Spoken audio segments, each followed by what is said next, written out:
DARVO. Then comes DARVO: deny, attack, reverse victim, and offender. On October 7th, Jews were slaughtered, raped, burned, kidnapped, and paraded through streets. The response from much of the so-called moral world was not grief, it was choreography. Before the bodies were counted, before families knew who was dead and who had been dragged into Gaza, before the blood had dried, the reversal had already begun.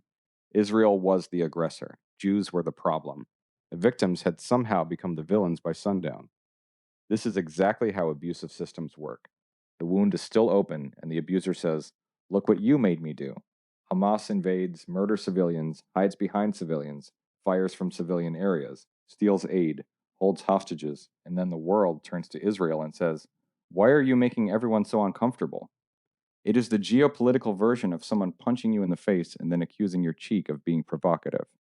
And somehow, Jews are expected to respond politely. We are expected to perform calmness for people who have already decided our grief is propaganda. We are expected to prove our humanity to people who have made a career of explaining it away. That is abuse, not metaphorically, not theatrically, functionally.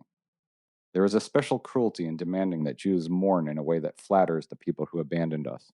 Cry, but not too loudly. Grieve, but do not mention who did it. Remember, but do not generalize. Defend yourself, but gently. Be traumatized, but make it inclusive. In other words, bleed quietly.